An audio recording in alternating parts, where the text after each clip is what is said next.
kasih karena sudah hadir pada siang hari ini dalam acara diseminasi budaya positif oleh saya Bestari Dewardhani, CBPN Angkatan 9 kelas 12 Kota Blitar. Sebelum acara saya mulai, mohon untuk Ibu Alia untuk membuka acara ini. Kepada Bu Al, saya persilakan.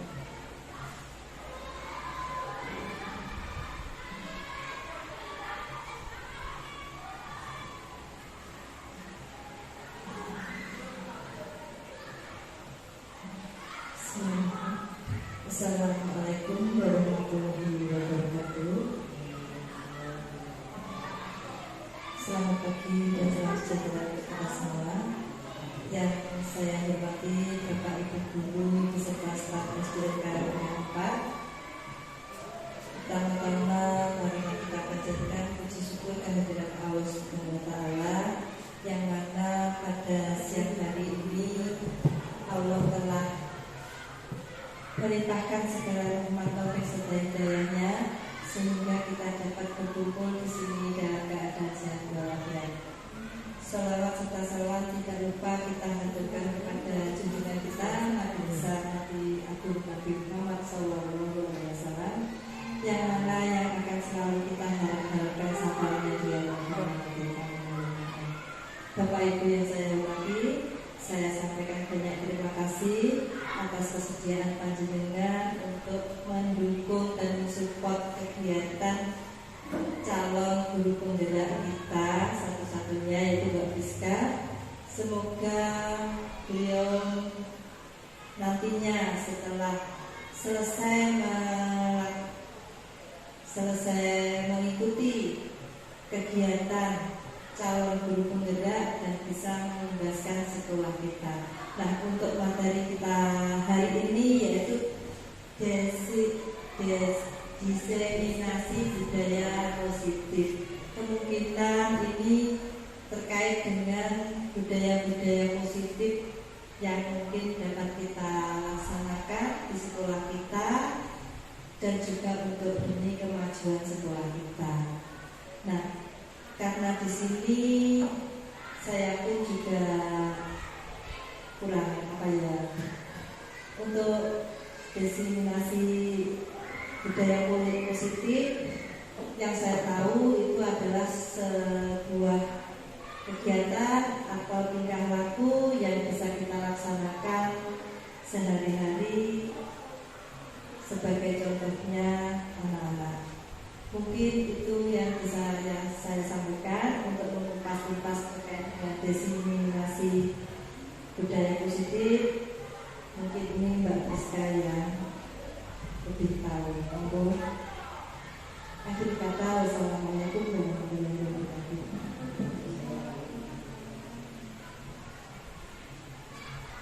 Terima kasih kepada Bu Alia, Bapak Ibu. Untuk mempersingkat waktu, saya mulai sekarang. Jadi untuk hari ini saya akan memaparkan materi tentang budaya positif. Kemudian nanti pada sesi tanya jawab Bapak Ibu bisa menanyakan hal-hal apa yang kurang jelas, kita bisa sharing bersama-sama. Saya mulai diseminasi budaya positif. Materi yang pertama adalah perubahan paradigma teori kontrol atau ilusi kontrol. Bahwa yang pertama ilusi guru mengontrol murid, yang kedua ilusi bahwa kritik dan membuat orang merasa bersalah dapat menguatkan karakter. Yang ketiga, ilusi bahwa semua penguatan positif efektif dan bermanfaat. Yang keempat, ilusi bahwa orang dewasa memiliki hak untuk memaksa. Jadi di sini Bapak Ibu pada intinya guru mengontrol murid, kemudian kritik, kemudian penguatan positif seperti penghargaan. Kalau Bapak Ibu biasanya memberikan bintang, hadiah, kemudian bahwa orang dewasa memiliki hak untuk memaksa, itu sebenarnya adalah ilusi. Apakah kalau kita kembalikan ke diri kita sendiri, apakah benar penghargaan, hadiah itu nanti akan membuat anak lebih semangat belajar? Apakah iya? Itu nanti akan kita pelajari hari ini. Apakah benar guru itu bisa mengontrol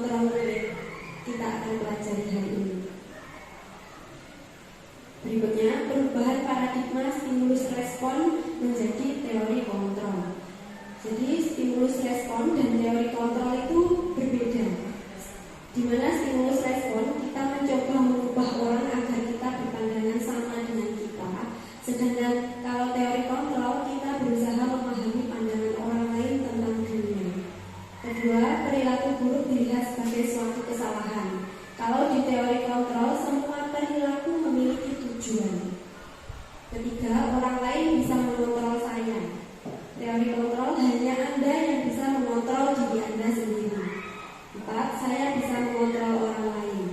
Teori kontrolnya, Anda tidak bisa mengontrol orang lain. Pemaksaan ada pada saat wujudan gagal. Kolaborasi dan konsensus menciptakan pilihan-pilihan baru. Model berpikir menang kalah. Sedangkan teori kontrol model berpikir menang-menang. Jadi tujuannya di sini kita mengubah paradigma berpikir kita dari stimulus respon menjadi teori kontrol. Intinya kita akan mengubah pandangan kita bahwa sebelumnya ada stimulus, kemudian ada respon, ada umpan balik. Sedangkan sekarang ini paradigma pemikiran kita diubah menjadi teori kontrol. Jadi hanya kita sendiri yang bisa mengontrol diri kita sendiri, bukan orang lain. Nah, apa itu disiplin positif? Jadi disiplin positif menurut teori pilihan Dr. William Glasser itu ada beberapa hal yang perlu diperhatikan. Yang pertama, Anda tidak bisa mengontrol orang lain, hanya Anda yang bisa mengontrol diri sendiri. Semua perilaku memiliki tujuan. Model berpikir menang-menang, kolaborasi dan konsensus menciptakan pilihan baru. Realitas kebutuhan kita berbeda. Kita berusaha memahami pandangan orang lain tentang dunia. Setiap orang memiliki gambaran berbeda. Dari paparan-paparan dari teori kontrol Dr. William Glasser ini diturunkan menjadi yang pertama makna disiplin. Apa itu makna disiplin? Belajar kontrol diri dengan menggali potensi kita agar tercapai tujuan mulia, yaitu sesuatu menjadi seseorang yang kita inginkan berdasarkan nilai-nilai yang kita hargai. Kemudian semua perilaku memiliki tujuan. Ini ada teori motivasi. Jadi satu, apa itu motivasi diri kita sendiri kalau mengerjakan sesuatu itu apa motivasinya? Yang pertama, untuk menghindari hukuman. Yang kedua, untuk mendapatkan imbalan atau pujian. Yang ketiga, untuk menghargai diri sendiri. Jadi teori motivasi kita itu ada tiga. Yang dua ini motivasi dari ekstrinsik, dari luar. Kemudian yang satu ini motivasi intrinsik atau dari dalam diri kita sendiri. Sebagai contoh, misalnya kita berangkat pagi ini motivasinya apa? Yang pertama, apakah motivasi kita menghindari hukuman? Karena hukuman itu pasti tidak mengenakan. Yang kedua, apakah kita berangkat pagi untuk mendapat pujian atasan? Yang ketiga, apakah kita berangkat pagi ini untuk menghargai diri kita sendiri, menghargai nilai-nilai yang kita yakini? Kita yakin bahwa kita berangkat pagi, saya sebagai contoh murid-murid saya, berarti saya harus berangkat pagi agar anak-anak didik saya melihat bahwa saya sebagai contoh, gitu. Jadi bukan untuk mendapatkan penghargaan atau bukan untuk mendapatkan hukuman. Kemudian dari teori motivasi tadi akan menghasilkan nilai-nilai kebajikan universal. Jadi nilai-nilai kebaikan yang bersifat umum. Sedangkan kemudian nilai-nilai kebajikan tersebut akan diturunkan lagi menjadi yang namanya keyakinan Thomas. Nanti akan kita pelajari di belakang. Kemudian yang ketiga akan menghasilkan 5 posisi kontrol. 5 posisi kontrol kita sebagai bapak ibu guru adalah satu, yang pertama penghukum. Yang kedua, pembuat merasa bersalah. Yang ketiga, sebagai teman. Yang keempat, sebagai pemantau.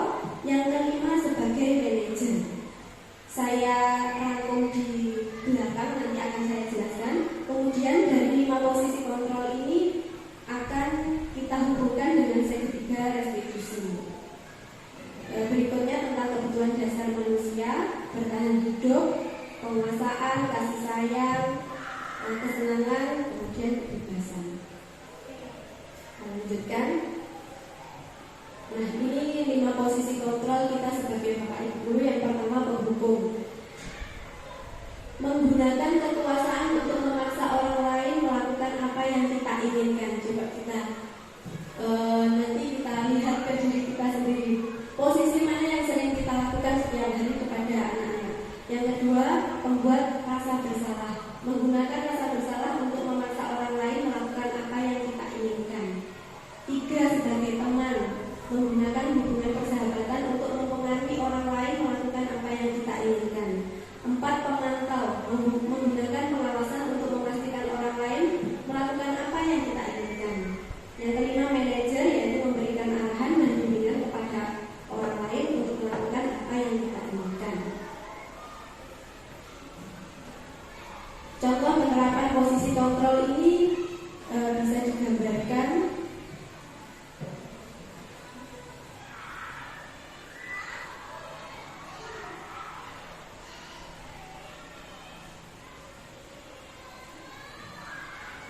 saya jelaskan saja Bapak Ibu.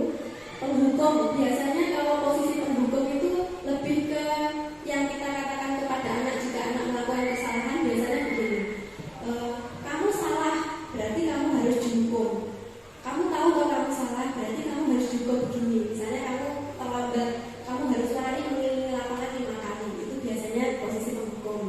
Yang kedua, pembuat rasa bersalah. Kalau pembuat rasa bersalah biasanya diucapkan Bapak Ibu guru begini. Hari ini kamu terlambat, coba pikirkan. Kalau kamu terlambat, bagaimana malunya Bapak Ibu nanti kalau misalnya saya tegur. Itu namanya pembuat merasa bersalah. Yang ketiga, posisi teman. Biasanya menggunakan hubungan persahabatan. Misalnya begini, ayolah, jangan terlambat lagi. Kan kamu sudah dekat dengan Bapak Ibu guru, kita sudah seperti teman. Ayo kamu jangan terlambat lagi. Misalnya begitu. Kalau pemantau, hanya dipantau saja. Ini jam berapa? Terlambat tidak? Ya, Bu, saya terlambat. Berarti bagaimana? Itu namanya pemantau. Kalau posisi manajer, biasanya menanyakan dulu, kenapa kamu terlambat? Alasannya apa? Kira-kira bisa nggak mengatasi ini besok lagi? Apakah kamu akan terlambat lagi besoknya? Itu namanya posisi manajer. Nanti Bapak Ibu bisa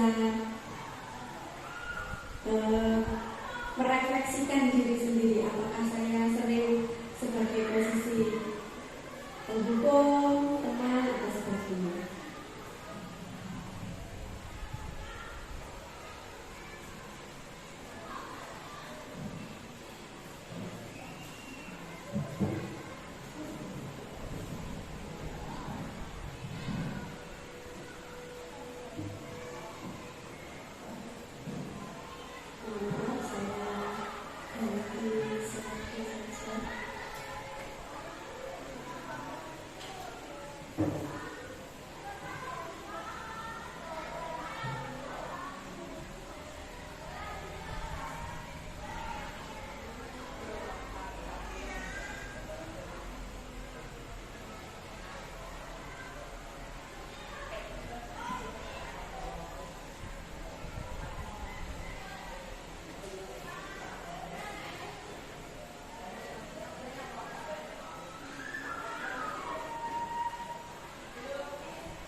Berikutnya tentang teori motivasi perilaku manusia yang tadi sudah saya jelaskan. Teori motivasi ada 3. Yang pertama, menghindari ketidaknyamanan. Kedua, mendapatkan imbalan. Kemudian yang ketiga, untuk menghargai diri sendiri. Jadi yang diharapkan dalam budaya positif ini adalah teori motivasi yang ketiga, yaitu untuk menghargai diri sendiri atau motivasi internal. Inilah nanti yang akan menghasilkan tujuan disiplin positif. Selanjutnya, merdeka menurut Ki Hajar Dewantara. Merdeka yaitu tidak hanya terlepas dari perintah, akan tetapi juga cakap membuat memerintah diri sendiri. Jadi menurut Ki Hajar Dewantara, sebelumnya di kata-kata ini Ki Hajar Dewantara menyebutkan bahwa orang yang merdeka itu orang yang bebas dari perintah. Kemudian Ki Hajar Dewantara melanjutkan, merdeka itu artinya tidak hanya terlepas dari perintah, tetapi juga dapat memerintah dirinya sendiri.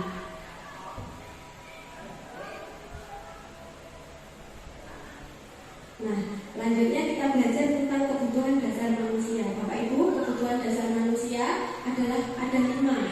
Kalau kita memahami kebutuhan dasar manusia ini, kita akan belajar tentang kebutuhan dasar dari anak didik kita. Yang pertama pertama kebutuhan tentang fisik fisiologis, yang kedua kebutuhan tentang rasa kasih sayang, yang ketiga penguasaan, yang keempat kebebasan, kemudian kelima kesenangan. Kebutuhan fisik itu termasuk makan, minum, dan sebagainya. Kalau kita melihat anak didik kita biasanya di dalam kelas ngantuk, lemes, itu nanti bisa ditanya dulu, kenapa kok lemes? Kalau misalnya jawabannya belum sarapan Bu, berarti itu kebutuhan fisiologisnya yang belum terpenuhi. Jadi anak-anak membuat masalah atau anak-anak berbuat salah, ada masalah itu pasti ada salah satu dari 5 kebutuhan dasar ini yang tidak dipenuhi. Yang pertama tadi fisiologis tadi. Kemudian yang kedua, misalnya di dalam kelas kok ngantuk diam saja, kenapa? Kok ngantuk saja? Bosan Bu, berarti kebutuhan tentang kebebasannya yang tidak dipenuhi. Nah, dalam hal ini biasanya untuk mengatasinya Bapak Ibu guru membuat metode belajar yang bervariasi seperti metode belajar permainan agar anak-anak tidak bosan dan terpenuhi kebutuhan dasarnya. Ada lagi biasanya anak-anak itu mencari perhatian, Bu, titik, Bu ini, Bu itu, berarti mungkin saja di rumah kebutuhan akan perhatiannya tidak terpenuhi. Jadi dia mencari perhatian di sekolah. Kemudian budaya positif ini berangkat dari keyakinan kelas. Kalau kita tidak memiliki keyakinan kelas, maka kita tidak akan mendapatkan budaya positif. Jadi hari ini nanti Bapak Ibu akan belajar tentang membuat keyakinan kelas, sehingga dari keyakinan kelas kita akan mewujudkan budaya positif di sekolah. Berikutnya, apa itu restitusi? Jadi restitusi adalah proses menciptakan kondisi bagi murid untuk memperbaiki kesalahan mereka, sehingga mereka bisa kembali pada kelompok mereka dengan karakter yang lebih kuat. Restitusi juga merupakan proses kolaboratif yang mengajarkan murid untuk mencari solusi untuk masalah mereka dan membantu murid berpikir tentang orang seperti apa yang mereka inginkan dan bagaimana mereka harus memperlakukan orang lain. Perbedaan hukuman dan konsekuensi. Kalau Bapak Ibu mengetahui, hukuman itu berbeda dengan konsekuensi. Apa bedanya? Yang paling menonjol itu hukuman adalah sesuatu yang menyakitkan dan harus terjadi. Kalau konsekuensi, sesuatu harus terjadi. Misalnya sebagai contoh, kalau hukuman itu dijatuhkan dari guru kepada muridnya. Misalnya tidak mengerjakan PR, dihukum menulis permintaan maaf 1 buku penuh, itu namanya hukuman. Kalau konsekuensi, misalnya menjatuhkan botol air minum kemudian tumpah, berarti konsekuensinya dia harus membersihkan, itu namanya konsekuensi. Lanjutnya, jadi di sini dibedakan identitas gagal dan identitas sukses. Hukuman itu merupakan pembentukan identitas yang gagal. Jadi diusahakan sebisa mungkin kita menghindari hukuman, karena hukuman itu nanti akan membuat rasa trauma kepada anak. Kemudian yang identitas sukses ini akan mewujudkan disiplin, caranya yaitu dengan konsekuensi, dan yang paling baik dari konsekuensi adalah restitusi. Lanjutnya, apakah beda dari peraturan kelas dan keyakinan kelas? Jadi bedanya peraturan yaitu selalu kembalikan buku ke tempatnya. Kalau keyakinan kelas, nilainya apa yang kita yakini, tanggung jawab, berarti tanggung jawab. Dilarang mengganggu orang lain. Keyakinan kelasnya adalah menghormati orang lain. Saya lanjutkan tahapan membuat keyakinan kelas. Nah, pada hari ini Bapak Ibu, saya akan mengajak Bapak Ibu untuk belajar membuat keyakinan kelas. Langkah yang pertama adalah Bapak Ibu nanti akan menuliskan satu peraturan di kertas ini, di sticky note ini. Peraturan ini boleh berupa larangan, boleh berupa keharusan. Misalnya tidak boleh membuang sampah sembarangan atau tidak boleh melanggar begitu.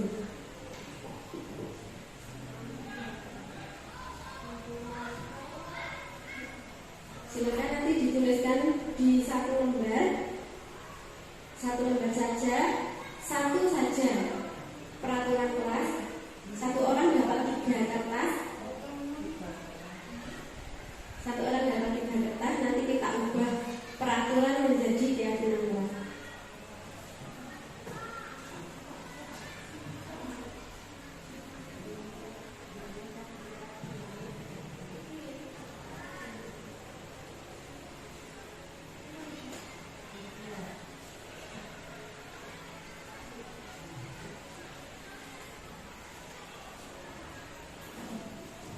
Silakan dituliskan, boleh larangan, boleh keharusan.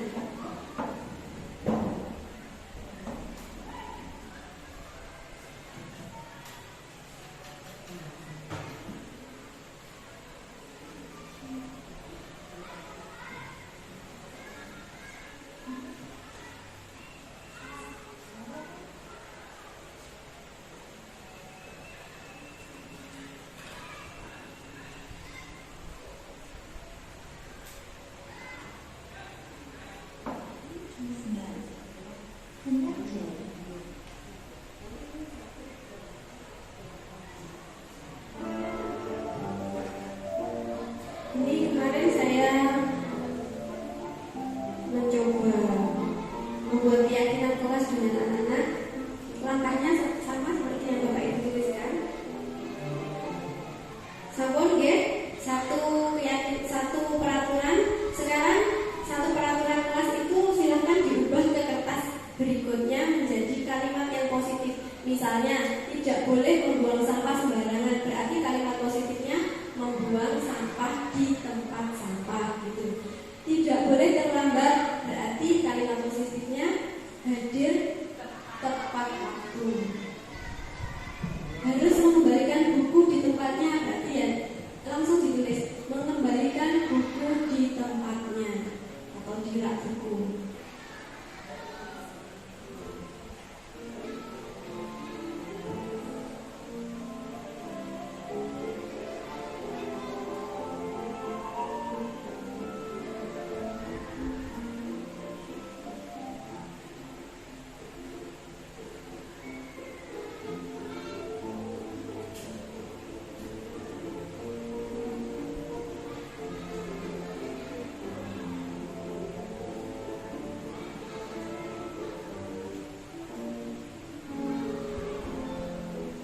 Nah, ini anak-anak juga sama seperti yang Bapak Ibu lakukan.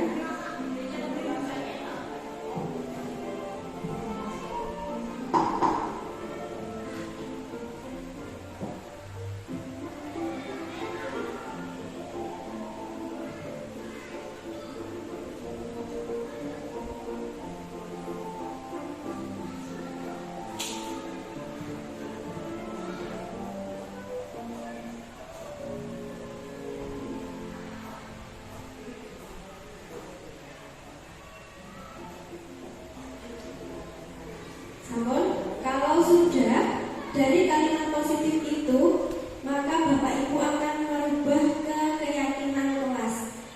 Apakah keyakinan kelas yang termasuk misalnya membuang sampah pada tempatnya? Berarti keyakinan kelas yang kita yakini, nilai-nilai universal yang lebih umum yang kita yakini adalah satu tentang kebersihan. Yang kedua, selain kebersihan mungkin tentang disiplin, betul. Jadi disiplin membuang sampah di tempat sampah.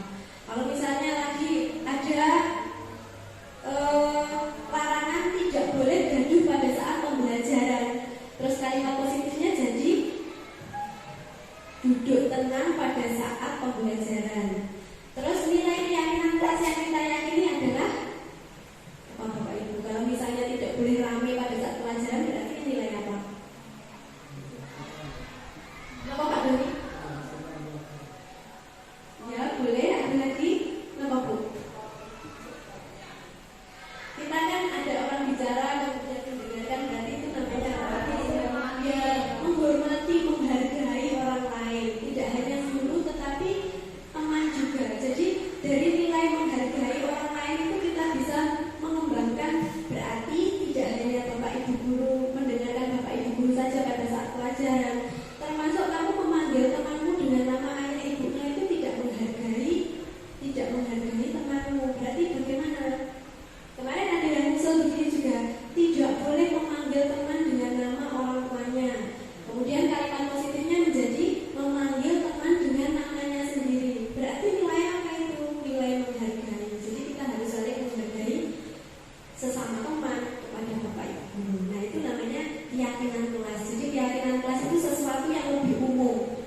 Jadi kita tidak perlu menuliskan banyak larangan, banyak keharusan, cukup beberapa saja nanti kita sudah mencakup semuanya.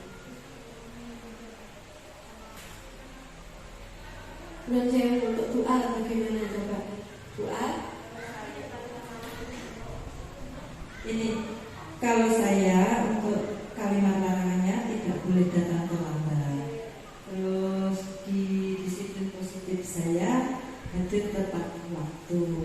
Nah, untuk nilai yang tertanam di situ yaitu kedisiplinan. Ya.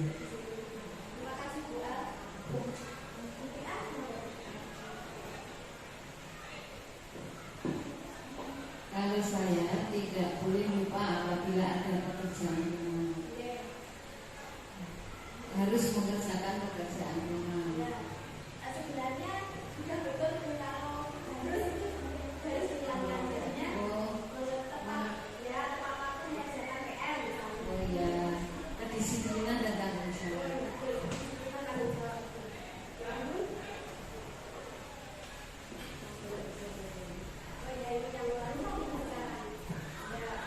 Kalau saya ini tidak boleh membuli teman,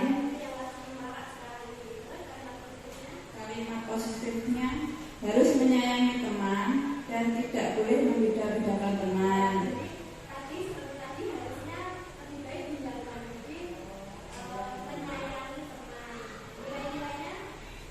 Nilai-nilainya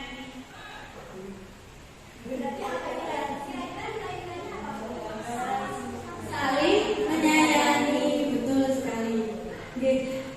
Jadi seperti itu Bapak Ibu. Kalau misalnya kita di kelas bawah, di kelas awal, di kelas awal mula, kelas 1, 2, 3, tidak harus teknik seperti ini yang dipakai. Misalnya Bapak Ibu gurunya begini, menanyai anak satu-satu. Apa keyakinan keinginan yang kamu inginkan di kelas ini apa? Misalnya tidak boleh ini Bu, terus bu gurunya mencatat. Ayo ini kita ubah menjadi kalimat yang positif bagaimana? Kemudian keyakinan kelasnya apa? Gitu. Kalau kelas awal bisa begitu. Nah, dari kemarin saya sudah melakukan membentuk keyakinan kelas seperti itu, hasilnya jangan terus tidak di dokumentasikan bareng-bareng kan jangan langsung ditulis. Jadi dari buahnya atau buku kemarin buahnya terus dirangkum jadi satu disiplin, kasih sayang, menghargai, ditulis, setelah itu langsung didokumentasikan. Nah ini kemarin hasilnya dokumentasi seperti itu. Jadi keyakinan kelas 6 dari semua banyak sekali pendapat anak-anak ada 5 keyakinan kelas, yaitu kebersihan, disiplin, sabar. Kemarin ada yang kalau bijaknya Bu jangan royoan, berarti kan harus antri, itu nilai sabar, kasih sayang dan menghargai. Itu Bapak Ibu. Kira-kira sampai sini apakah ada pertanyaan Bapak Ibu? Nanti bisa diterapkan di kelas masing-masing. Kalau di kelas awal seperti tadi yang saya jelaskan tidak harus menulis di sticky note, tetapi bisa ditanyai anak satu-satu. Nanti akan terbentuk keyakinan kelas. Dari keyakinan kelas 1 sampai kelas 6 nanti bisa dikumpulkan menjadi namanya keyakinan sekolah. Misalnya kelas 1 sampai kelas 2 ada yang sama, pasti nggak mungkin beda-beda, pasti ada yang sama. Nanti kita kumpulkan jadi satu menjadi yang namanya keyakinan sekolah. Kalau sudah ada keyakinan sekolah, misalnya ada anak-anak yang membuat kesalahan, kita tinggal melakukan restitusi seperti 5 posisi kontrol tadi. Kita sebisa mungkin kita menghindari posisi kontrol menghukum dan posisi kontrol membuat merasa bersalah. Tapi kalau posisi kontrol 3 yang terakhir ini bisa dikombinasikan. Tapi harapannya Bapak Ibu guru itu bisa melaksanakan posisi kontrol yang kelima, yaitu sebagai manajer. Nanti kalau kita sudah sebagai manajer, kita terapkan segitiga restitusi, kita bisa mengembalikan ke keyakinan sekolah. Kalau kita tidak punya keyakinan sekolah, kita tidak bisa melakukan segitiga restitusi. Nah, apa itu segitiga restitusi? Kita pelajari berikutnya. Nah, ini 5 posisi kontrol ya Bapak Ibu. Kalau posisi teman, pemantau, manajer. Kalau posisi teman, kemudian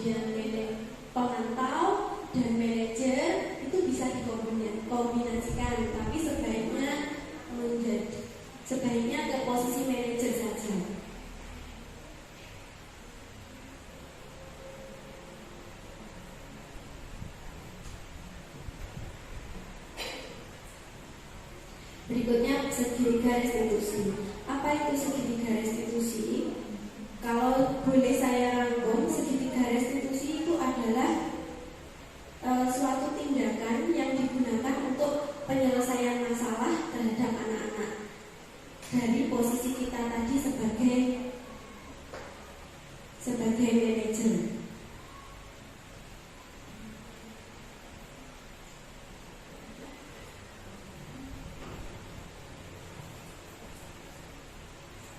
Masih macet. Tahapan segitiga restitusi ada 3, Bapak Ibu.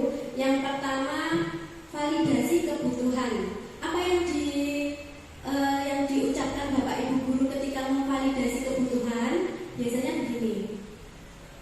Kalau ada anak yang salah, misalnya nutuk kancane, kemudian kita panggil anaknya. Yang dipanggil jangan hanya yang nutuk saja, yang ditutuk tadi juga harus dipanggil dua-duanya. Yang kita tanyakan adalah apa yang terjadi tadi. Misalnya dia bertanya, ada yang ini jawab, ini Bu nutuk saya, kenapa kamu nutuk dia? Pasti kan tadi ada alasannya. Soalnya ini Bu nolak-nolaknya aku terus, kan biasanya gitu. Terus itu divalidasi kebutuhannya. Kamu tentu punya alasan kenapa kamu tadi nutuk si A ini. Karena dia begini Bu, pasti begitu. Itu namanya validasi kebutuhan. Kemudian langkah yang kedua adalah menstabilkan identitas. Jadi menstabilkan identitas. Oh iya, nggak apa-apa. Setiap orang, setiap anak pasti pernah melakukan kesalahan. Bapak Ibu guru juga dulu pernah waktu kecil nutuk kancane. Nah itu namanya menstabilkan identitas Bapak Ibu. Jadi kita ibaratnya begini. Ben bocah kuwi mau duwe kanca dhisik. Aku biyen ya tau ngono kuwi cah, sampeyan enggak apa-apa melakukan kesalahan seperti itu, tidak apa-apa.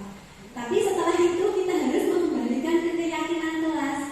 Iya, enggak apa-apa kamu nutuk kancane itu enggak apa-apa. Bu guru juga pernah dulu pas kecil ya nakal ngono kuwi nutuk kancane. Tapi sekarang ini apakah kamu tahu keyakinan sekolah kita? Pasti jawabnya kalau kita sudah punya keyakinan, tahu Bu, apa keyakinan kelas yang kira-kira kamu langgar apa? Kalau untuk kancane berarti melanggar keyakinan kelas, keyakinan sekolah apa Bu? Keyakinan kelas apa Pak Doni kira-kira? Disiplin boleh, saling menghargai, berarti pokoknya yang sirah itu kan tidak menghargai temannya. Terus dia jawab, apa ya Bu, kira-kira kok tidak menghargai, saling menghargai yang saya langgar. Nah betul, kamu boleh marah, tapi kan ada cara yang lain selain untuk kancane, karena itu sudah melanggar keyakinan sekolah, yaitu saling menghargai. Iya Bu. Terus kira-kira kalau kamu marah, besok lagi apa yang kamu lakukan? Jadi ditanyakan kembalikan seperti itu. Misalnya dia menjawab, nggak iso Bu, aku ya udah tak tutup. Kembalikan lagi, diulang lagi. Benar, harus untuk kancane. Nanti kalau misalnya kancane nangis begini-begini bagaimana? Pasti ada cara yang lebih baik. Kira-kira apa? Kita terus memancing dia. Saya akan menegur anaknya Bu, saya akan memberitahu anaknya. Kemudian saya akan laporan Bapak Ibu guru saja. Udah, pinter. Besok pagi kalau misal kamu marah, jangan kesusu untuk kancane. Nanti konfirmasi dulu ke anaknya. Kemudian lapor ke Bapak Ibu guru supaya nanti tidak terjadi masalah lanjutan seperti itu. Ini namanya menerapkan segitiga restitusi sebagai posisi kita sebagai seorang manajer.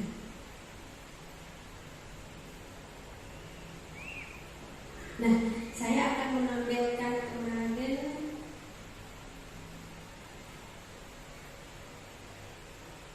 ini yang praktek tadi ya.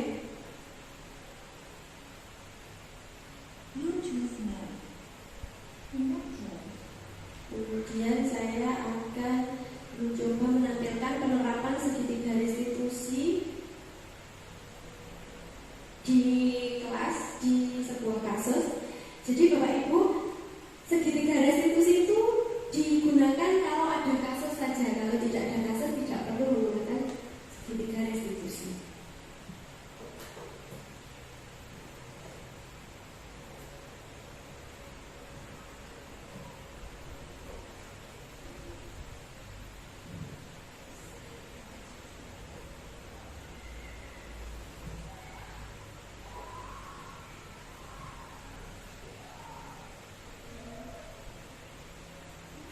Mari saya pinjam kelasnya Pak Doni, tak izin. Mohon maaf Pak Doni.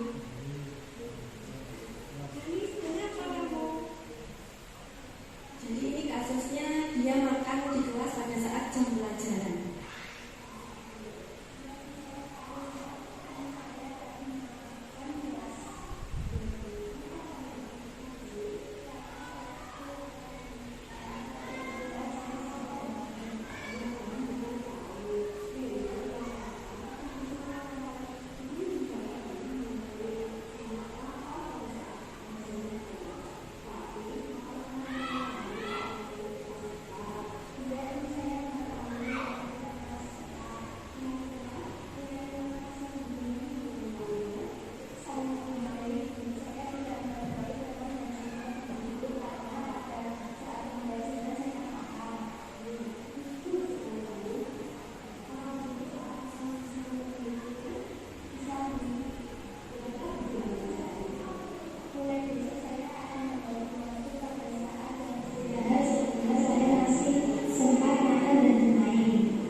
Kenapa Desta?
Kira-kira seperti itu Bapak Ibu. Apakah ada pertanyaan? Monggo Bu.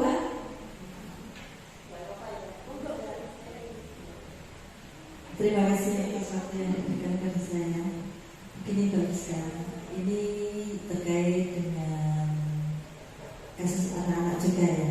Misalnya kasus itu sudah lama, terus kelihatannya kok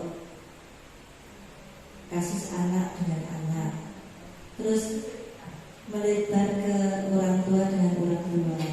Terus itu bagaimana cara kita sikapinya?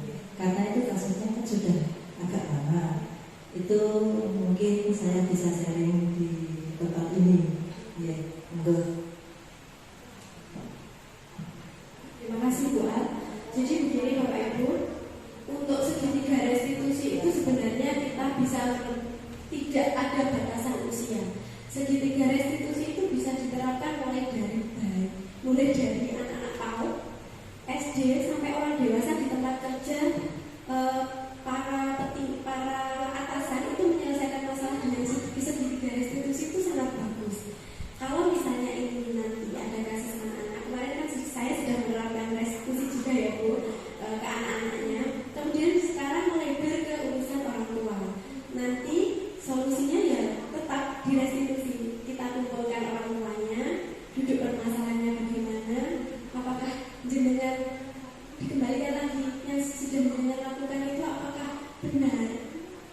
Kalau misalnya ada kritik seperti itu, harusnya disampaikan kemana Bu? Apakah harus disampaikan ke media sosial? Apakah tidak lebih baik disampaikan langsung kepada orangnya? Jadi kita nanti misalnya menghadapi masalah dengan orang tua, kita juga bisa menerapkan restitusi. Menurut pendapat saya seperti itu. Ada yang lain? Bapak Ibu? Monggo. Ada pertanyaan?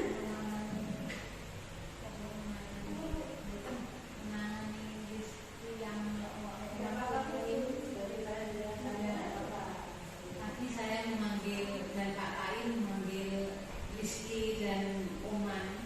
Rizky memanggil Oman Pinguin. Terus Apik itu berarti contoh restitusi. Jadi terima kasih Bu ya. Pertanyaan bagus sekali. Karena kita belum punya keyakinan kelas, keyakinan sekolah, kalau kita mau mengembalikan, melakukan restitusi, menanyakan keyakinan kelas pada anak-anak itu kesulitan. Makanya ini yang menurut saya, saran saya kita buat dulu keyakinan kelas per kelas. Monggo bisa dilakukan besok Senin, mulai besok Senin kita lakukan membentuk keyakinan kelas dulu.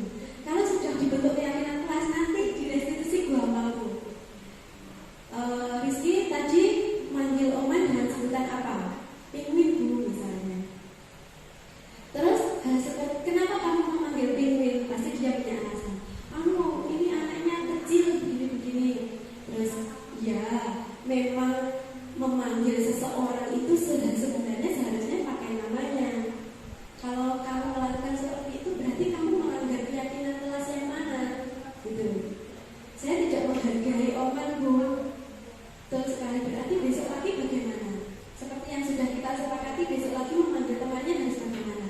Harus pakai namanya. Nah kalau kita sudah punya keyakinan kelas, keyakinan sekolah, kita mengembalikan ke keyakinan kelas, keyakinan sekolah itu melakukan restitusinya gampang. Tapi kalau belum punya keyakinan kelas, belum punya keyakinan sekolah, itu sulit. Jadi langkah yang pertama, mungkin Bapak Ibu nanti bisa melaksanakan. Kalau ada kesulitan di kelas, saya boleh dipanggil. Ini harus bagaimana? Saya siap. Siap. Ada lagi pertanyaan?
Assalamualaikum warahmatullahi wabarakatuh.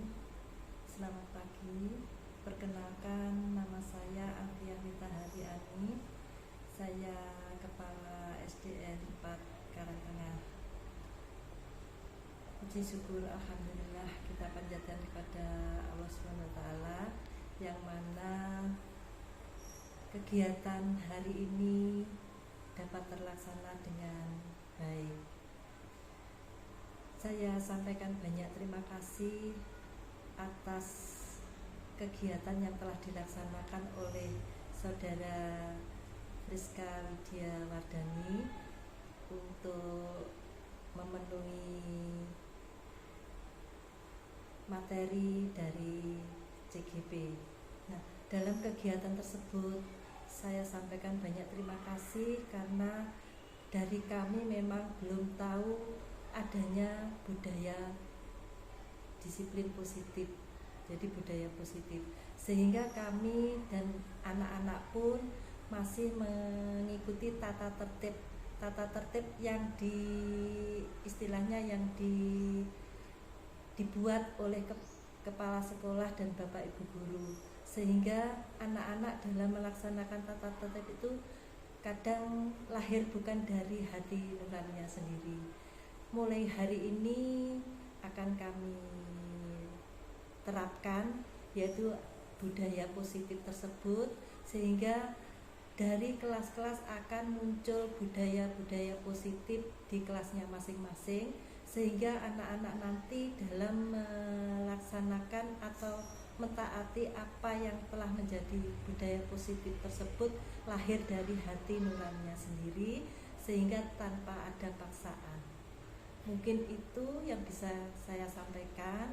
Ada kurang lebihnya saya mohon maaf. Akhir kata, wassalamualaikum warahmatullahi wabarakatuh.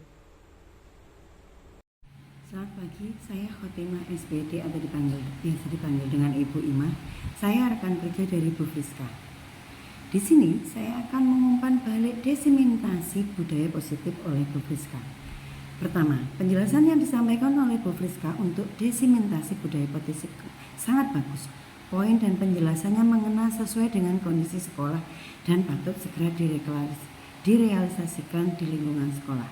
Kedua, perasaan saya setelah mendapatkan penjelasan tentang desimentasi budaya positif cukup senang. Dengan adanya desimentasi ini, saya lebih bisa berpikir bagaimana cara untuk mengantisipasi murid-murid lebih baik.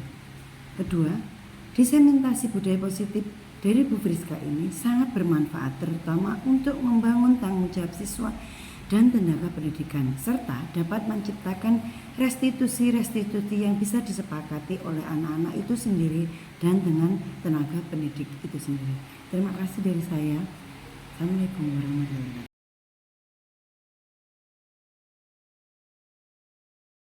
Nama saya Farah. Perasaan saya setelah membuat keyakinan kelas, saya merasa senang karena dari membuat keyakinan kelas, saya percaya bahwa kita bisa disiplin dalam menjalankan kewajiban, membawa buku sesuai jadwal, dan menggunakan seragam sesuai jadwal. Terima kasih. Nama saya Nusa Rahma Aprilia dari kelas 6. Perasaan saya ketika membuat keyakinan kelas bersama Bu Friska senang karena dengan adanya keyakinan kelas ini semua bisa menghargai dan saling menghormati dan saling menyayangi satu sama lain. Sesama manusia kita harus kompak dan saling menghargai. Selain itu, kami memiliki beberapa keyakinan yang akan menumbuhkan disiplin positif di dalam diri saya dan teman-teman. Terima kasih. Hai, nama saya Fani, saya kelas 6. Perasaan saya setelah membuat keyakinan kelas, saya merasa senang. Karena dari keyakinan kelas ini kita bisa menjaga kebersihan kelas serta menjalankan kewajiban piket kelas menjadi lebih baik. Terima kasih.